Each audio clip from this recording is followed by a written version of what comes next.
My topic tonight is the reader first. Successful publishing based on reliable journalism. So how can a vice president sales talk about reliable journalism? Hopefully I can. Because we in Germany might do some things a little bit different that you do here in Canada or in North America. But first of all, how to start a presentation being the first time in Canada. I arrived this afternoon. I always wanted to come to Toronto. Not the name of a woman, no, this was not the reason, Doug, but this band. You remember Saga? This was my favorite band, my most favorite band in the 80s. These guys are from Toronto, Canada. And this album was released in 1981, Worlds Apart.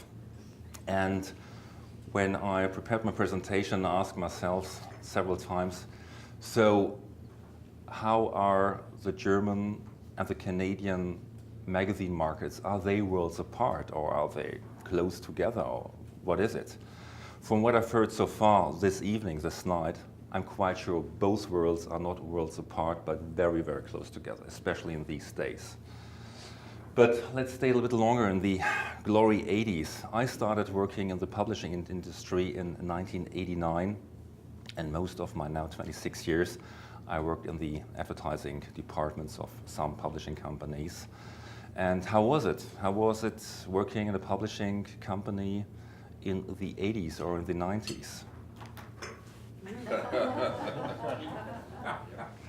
Two chairs. One reserved for the full-paying reader at newsstand or full-paying subscriber. The other chair reserved for a rate card-paying advertiser. And you may see the boat on the horizon, on the boat, the publisher, waiting for the money coming in, having a great life on his boat. And I remember quite well these really glory and really comfortable days.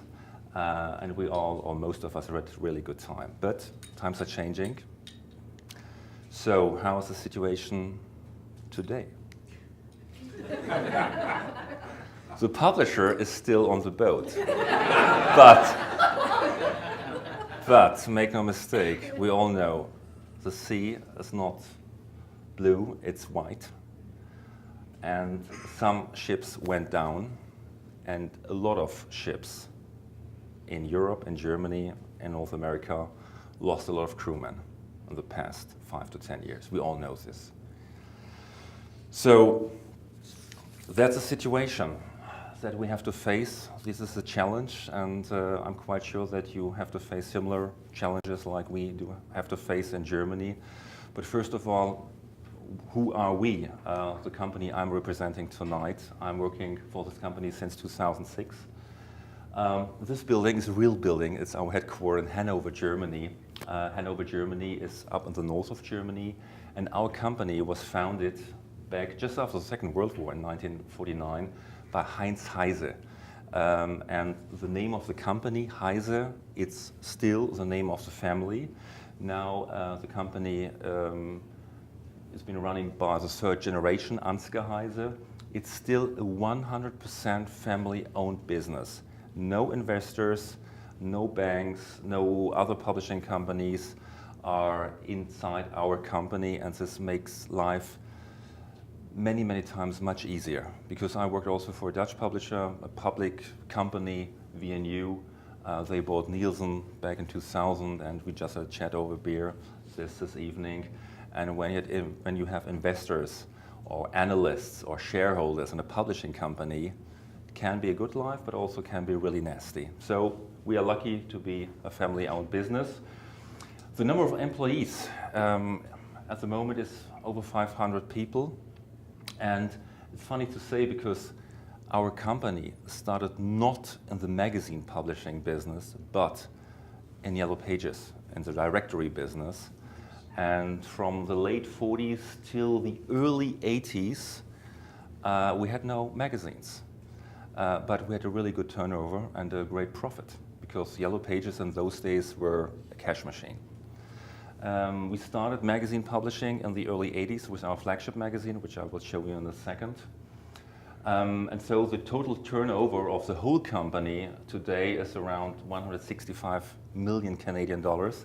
50% of this turnover is from the magazine publishing unit, the other 50% from the still existing and still profitable and still working directory business.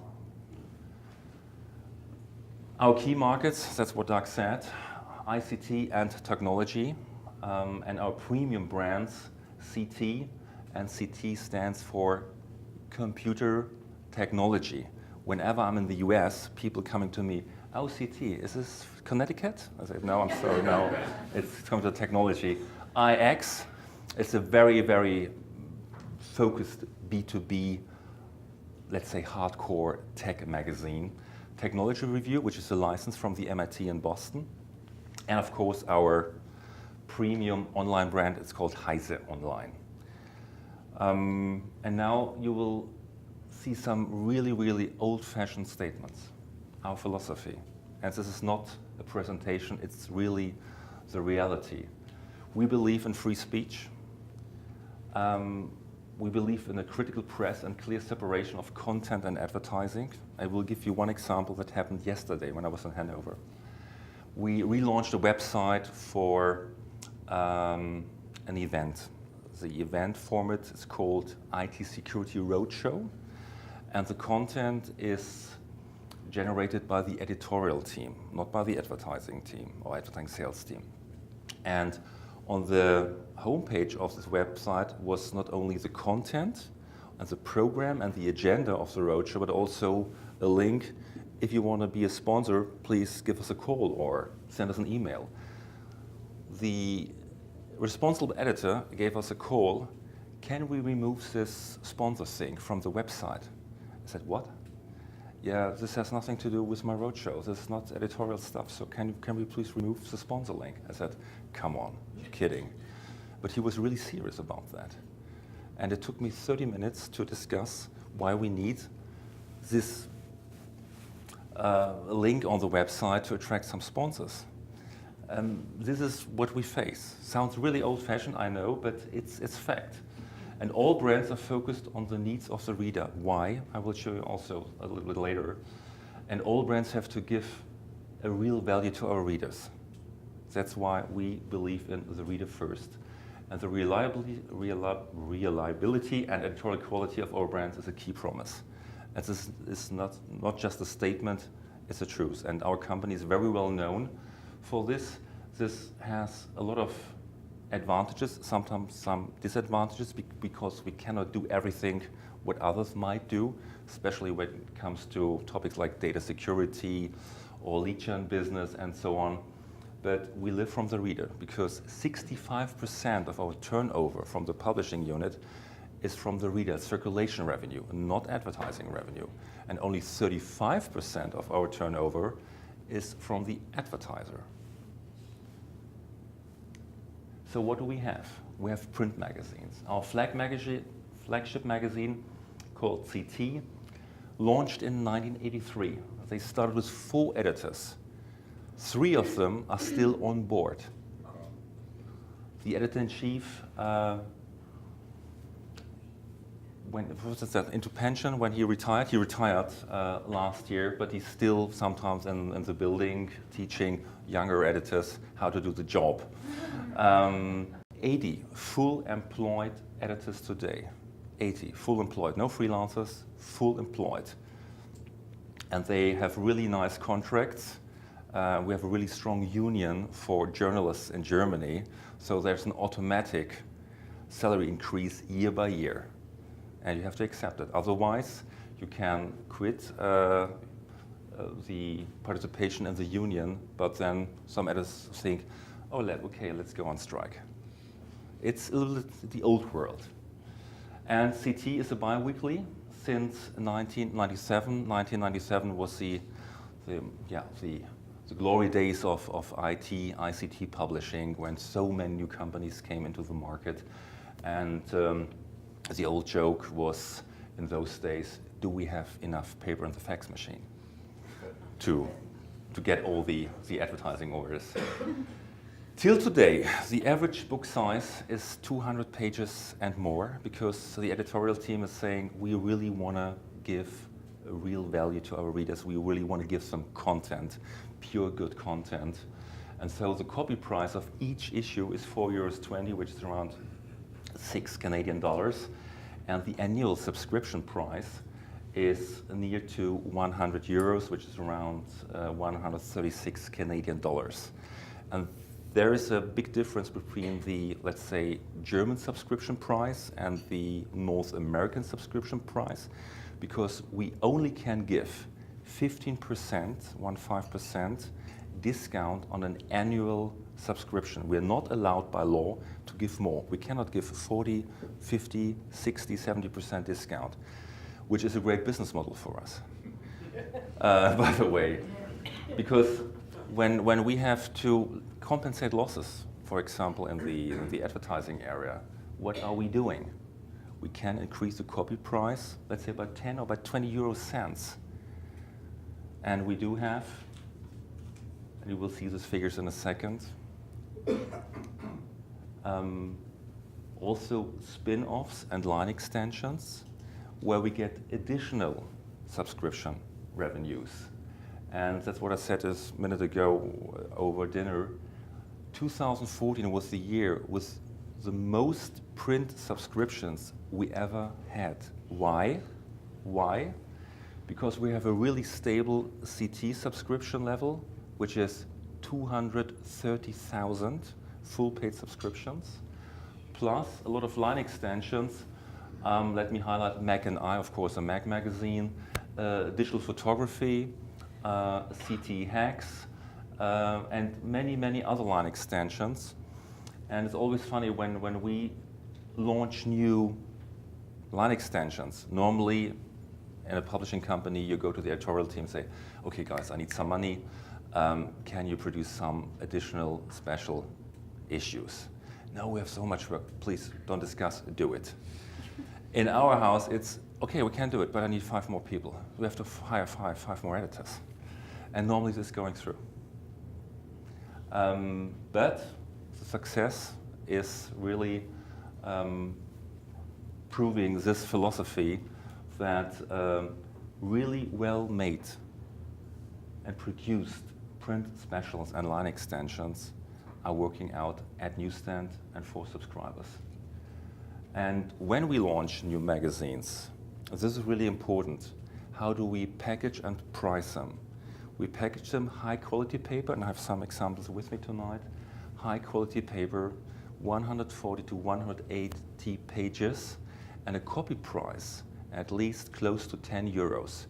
If you do it cheaper and you don't have any ads in the beginning, which is normal when you launch a new magazine, then you will have a loss-making magazine, and this is not the reason why we're launching new magazines. So really deliver first-class content quality, but do the right packaging and pricing. Premium.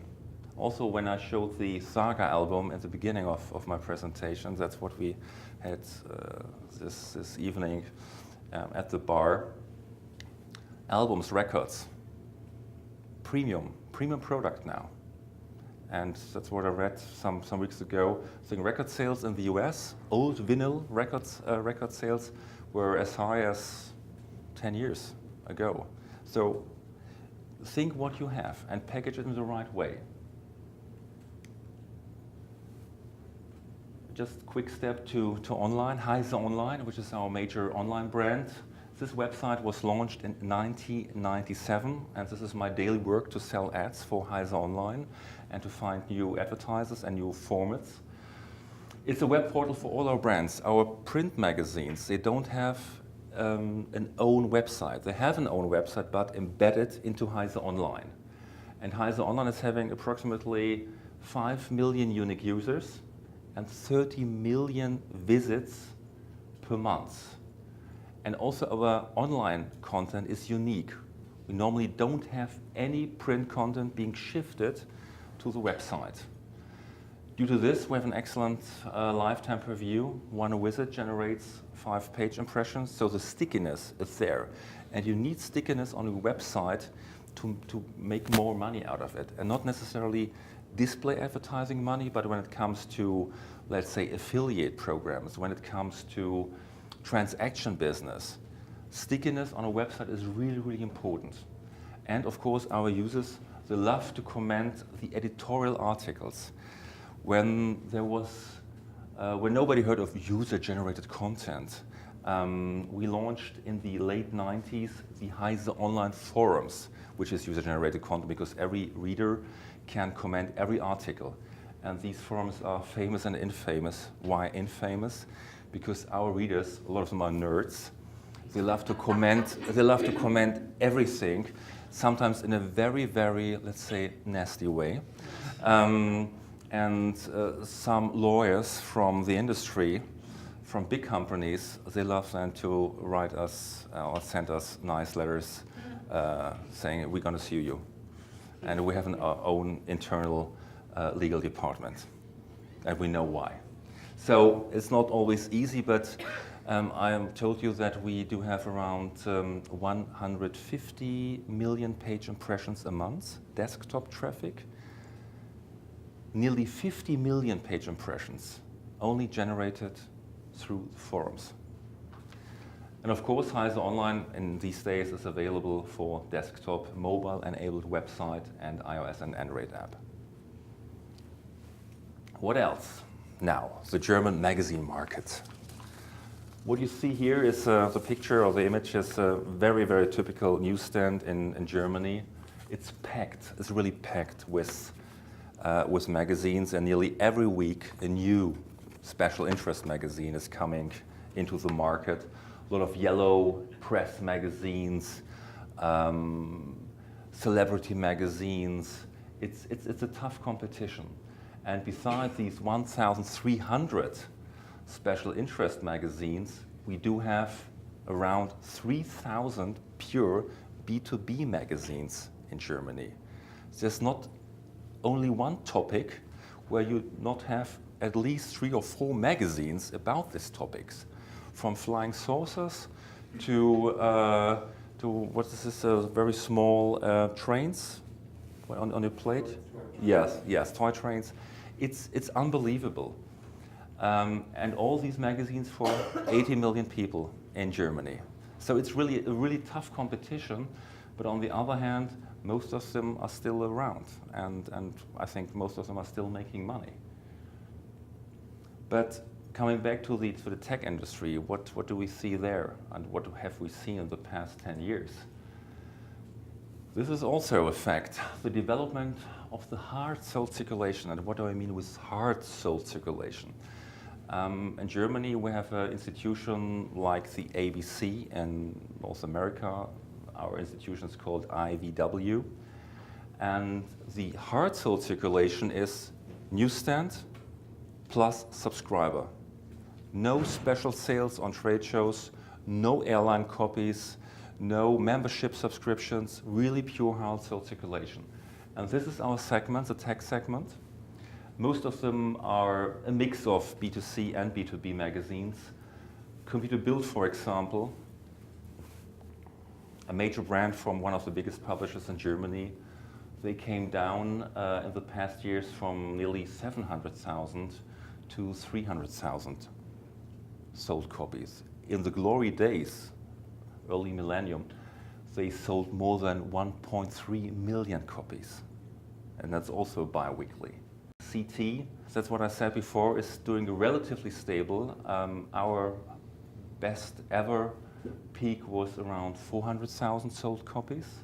Today we're selling in total around 280,000 copies, but that's what I said before, 220 to 230,000 copies only by subscription.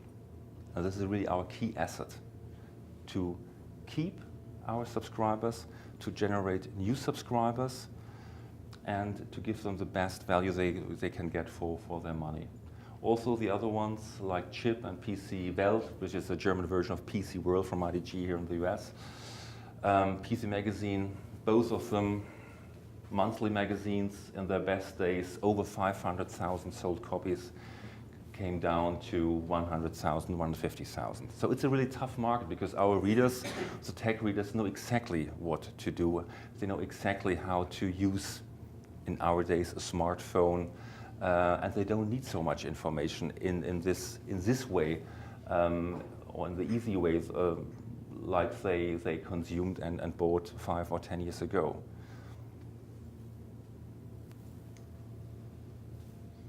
You may know this chart from your markets or your industries, the number of ICT advertisers in Germany. The glory year 2000, when there were so many .com and then .gon companies, we had over 1,800 advertisers for the whole German IT publications, and today we do have around 670. So a third, more or less a third, of the advertisers we had 15 years ago. And this means a horrible loss of money. The market share in print ad pages, so we could be lucky with CT on number 1 and IX, our other magazine, on number 4. But is this the real picture? Yes and no. The real picture is also that we lost in the past 8 years 50%, 50% of our total print advertising revenue for all of our magazines. And this is really a lot of money. And today we can't compensate more or less this loss of print advertising revenue with the gain of display or online advertising revenue. But is this really the solution for us? I'm not quite sure. So it's our task, it's our need always to look out and to find new revenue streams. Revenue streams which are fitting into our philosophy, and revenue streams not only for the next year, but maybe for the next 5 to 10 years, because the 4th generation of the owner family is still in place. And our owner is saying, do a good job because I have 3 daughters, and sometimes my eldest daughter want to take my job, and please take care that she's will get at least the same nice company I took over from my dad. So it's an obligation for us. So just some examples. That's what I said, not the big picture, but a more detailed picture, how we do our job in Germany. And that's what I discussed with Mark some months ago. I won't tell you fancy stuff like lead gen, native advertising, or real-time bidding. I know that you have all these topics here in Canada, and most of these topics are coming from North America. We do lead gen, yes, we do RTB, but of course we do other things as well, and we do them successful. What is this? A nerd card. To push print ad revenue. A nerd card. Our readers of CT, they are nerds. Not all of them, but a lot of them. So, and when CT celebrated its 30th birthday, the ad sales department created this program saying, we go to the advertisers and we offer them a really attractive rate card price for a full page for colored in the magazine, and then the advertisers can tell our readers that they will get, let's say, 30% discount on the products of the advertisers. And also then we will give the advertiser, through this full page for colored rate, additionally 30%, so that it makes it even more attractive to him. So the advertisers having an added value, but also the readers having an added value. And we put together a section in the magazine, and it was really funny, because not only our core advertisers used this program, but also we gained new advertisers out of the ICT market. Best example, a cereal company producing cereals placed an ad. And also we had this cards on the front cover of the magazine on this issue, and the readers could get this card from the cover, go to shops, show them the card, so okay, can I get 30% on this or that? This worked out quite well. Revenue in the first year over 100,000 euros, only with this program for one issue. Now we do this for the third time this year. Use the user, use the advertiser, and create added value for both of them. Next example. I told, who's doing webcasts? You know webcasts? Yeah, okay. Webcast, lovely, lovely business. Normally goes this way.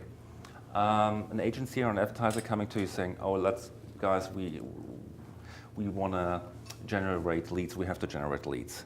So if we book a webcast, we will bring you a speaker. This speaker is doing a presentation with shabby marketing slides, and we pay you a certain amount of money, and after this webcast, we will get 100 leads from you. And you have to deliver enough media volume that we get these 100 leads. So the publisher is responsible for everything. If the product is not good, if the topic is not good, it's a problem of the publisher to generate these leads. So are we a publisher, or are we a pre-sales organization of the industry? Good question. We are both, and of course we do webcast business as well, and sometimes it's working out quite well, and sometimes we have some problems to deliver all these leads.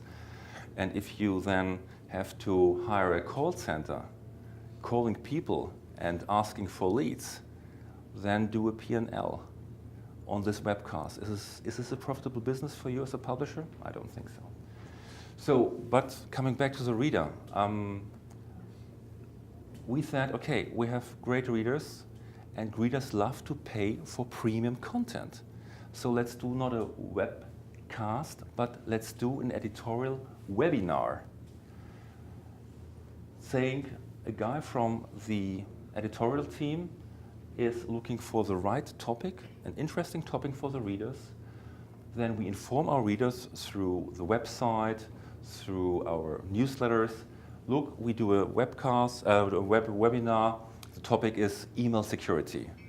It's on the 27th of February, and you have to pay 90 or 100 euros for 1 or 1.5 hours that you can watch this webinar. No marketing stuff, no sales story, just editorial content from the editors and from a guest speaker on the right side. But he's also a specialist, and he's really a specialist on email security. So what happened?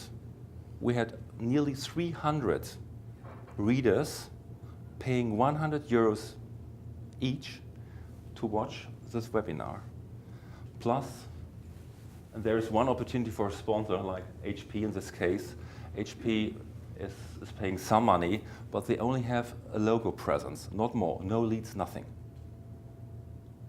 So charge the reader for high premium content. If you see, or if your editorial teams are seeing new trends, new topics in the market, and they are on really in the depths of all this content stuff, they should come with an idea. So what's the next big thing for the editorial team, not for the ad sales team?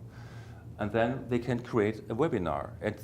Normally it's easy to produce because most of us do have a video studio in their offices, or you can rent a video studio or TV studio. It's not a big thing. So think what you have and use your people and use your readers to make some additional money. Other example, from web to event, the IT job day. Heise Jobs is a part of Heise Online. Heise Jobs is a vertical with classified recruitment ads for companies looking for IT personnel. And we do have this website in place since 2002.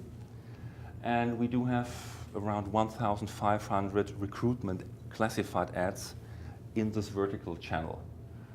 But whenever we talking to people or we go to trade shows, people are telling us, oh, it's so hard to find IT personnel, and we went to a big HR show, but the right people are not there. And we said, okay, what can we do? How can we help them? And this is really, it's a true story. We sat together last year in February and said, okay, what do we have? We have a big conference room in our company next to the canteen. There's space for 10 companies. So let's create an IT job day. 10 companies looking for IT personnel can buy a sponsorship. Each sponsorship a value of 3,000 euros, so in total it's 30,000. This was the first part of the story, but then the biggest part was how do we get the people in our company that these guys want to meet, that these guys want to recruit. And the solution was easy because we do have test labs. German stuff. Test labs in our company where we, or the editorial team is testing IT products. And we said, okay, guys, come to our company for the IT job day. If you're looking for a new job in the IT industry, you can meet 10 companies there. And on top, we do a guided tour every hour with well-known editors through our test labs. On top, we gave some free sandwiches and soft drinks and so on. And the result was 10 sponsors sold out. Over 200 people came to our office for one day. We started 2 o'clock in the afternoon and ended 8 o'clock in the evening. It was so successful, we did it again in November last year, and we will do it again this year in April, and it sold out again. 30,000 euros. Plus effect, how big is the risk? When you go to a hotel or show and you will see, or you see that you have not enough sponsors or attendees, what do you have to do? You have to cancel it. Then you have to pay cancellation fees, and it's a loss-making business. But this is a completely risk-free business. Use what you have, and we are lucky to have a nice building. We're lucky to have a good editorial team and test labs, so bring them together. And it's good for the editors because they can speak to their readers face to face. It's good for the industry because they see that we offer more than just classified recruitment ads, and it's working out. What is this? Skinflint, Geizhals. Our biggest invest ever. We made this invest last year because, as I said before, we do see the challenges and we do see the danger in our old markets. Geizhals is a price comparison machine. These guys are based in lovely and wonderful Vienna, Austria. And we are working together with them since 2005 because we integrated them as a white label solution into Heise Online. So if you look for, let's say, a new notebook in Toronto, you type in Notebook Toronto or Notebook Apple Notebook Toronto, and you will see the results on the website, ranked with the cheapest or the most expensive price, dealer by dealer. And when you click on a dealer, it's a CPC model, then the company, the Geizhals company is getting money, and we as a publisher are getting money as well. So it's easy, really easy earned money. And these guys were so, and still are, so successful that our CEO said, guys, I really want to buy you. And it took more than a year to convince him to sell the company to us. And now we're really lucky to have these guys on board because the business model is not only CPC, it's also affiliate, because a lot of people coming to this price comparison machine are going from this price comparison machine, for example, to Amazon, buying the stuff there on Amazon, but we will get a revenue share from Amazon because we brought them the customer. And of course, and last but not least, display ads. Also, customers, advertisers can place display ads on this website. Shows, trade shows. The CeBIT. Ever heard of CeBIT? Yeah. Good. CeBIT, back in 2000, 2001, unbelievable show, 800,000 attendees, over 8,000 exhibitors. Duration of the show, 9 days. After the show, you were brain dead, and your liver was dead as well, which was great fun in those days. But also, the industry, the tech industry is changing also, trade shows are changing. And last year, CeBIT, 200,000 attendees and 2,300 exhibitors. So, a decline as well. We started this cooperation with the CeBIT guys, I think 7 years ago, when we discussed what can we do together, because they had a lack of getting IT security or IT software security companies to the showground. And we said, okay, let's create something together. Let's create a speaker arena where we can inform the attendees about the current topics of IT software security. And we started very small. This year, the space we are running inside an exhibition hall is around 1,000 square meters.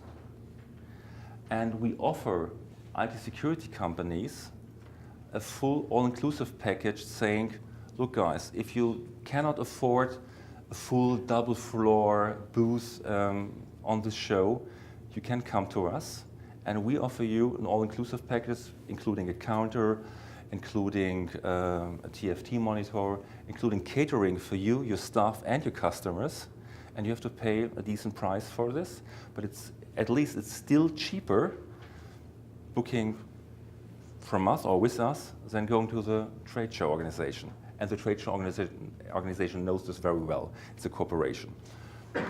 And as I said, this is really, really successful. Turnover per year around 400,000 euros. The costs you have for this area are also not small, because booth construction, everything is up on us, but due to the high revenue, it's really profitable business. You should know this, because there's a Maker Faire in Toronto. Ever heard of it? No? Maker Faire and Make. This is a format from San Francisco. We went to San Francisco, or we're going to San Francisco more or less every year. And I think some years ago, somebody told us there, oh, there's a new movement in the Bay Area called the Maker Faire. And he said, what is this, Maker Faire? Yeah, it's everything. It's 3D printing, it's drones, it's crafting, it's knitting, it's a new movement. And we were completely surprised how big and how global this movement is. There's an annual show in San Francisco, 150,000 attendees. There's an annual show in New York, 80,000 attendees. There are some shows now in Italy, in Rome, even in China there are Maker Fairs. And we went to the guys and asked them, look, what can we do together? And they said, yeah, we're open, let's discuss it. And in those days, we already launched CT Hacks, and we rebranded CT Hacks because the content of this magazine we had in place was more or less the same content of the Make magazine that's existing in the US. And we said, let's do a joint venture. And we just rebranded our CT Hacks magazine into Make for the German-speaking countries. And in 2013, we made our first step into the event business with the Maker Faire in Hanover, where we are. One day, a Saturday, we started with 4,300 attendees in Hanover. And these guys are paying to get into this Maker Faire. And there you can see everything from really young people or kids producing some stuff till really professional people flying with drones and all this kind of stuff.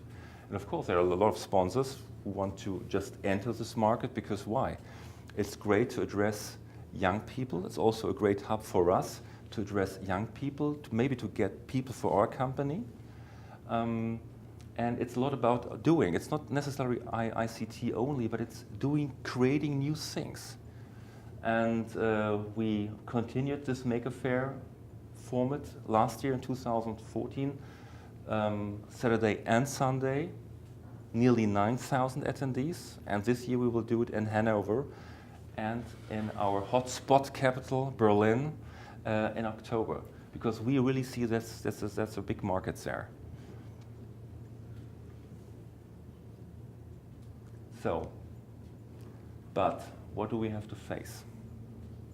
And maybe coming back to the worlds apart, I think there are no worlds apart, and this might be the same situation here in Canada. Speed. Many, many times we have the feeling that we are too slow in our company. When you discuss, let's say, a new digital format, a new event format, a new print format, from the first discussion to time to market, it's taking too long from our point of view. Innovation, that's what I said before. Are we innovative enough? Sometimes I don't think so. Do we have the right stuff in place? We have great editors in place, we have great salespeople in place, yes. But do they live and work on all platforms? That's what Doug said in my introduction. That's why we really put together all these 5 different sales teams into one, that everybody can learn from the other, because we have to be more flexible. We have to offer more solutions to our customers, because they are asking for more and they want to have more. And of course, how to keep current readers and how to get new, younger readers, because also the problem we have for our print brands and the online brand as well, our readers getting older year by year. And it's really tough to get new, young readers. How can we do this? How can we really manage this? The next point, really, really important from my point of view, especially in days of programmatic buying. Stay in direct contact with the advertisers. These guys are paying the salaries.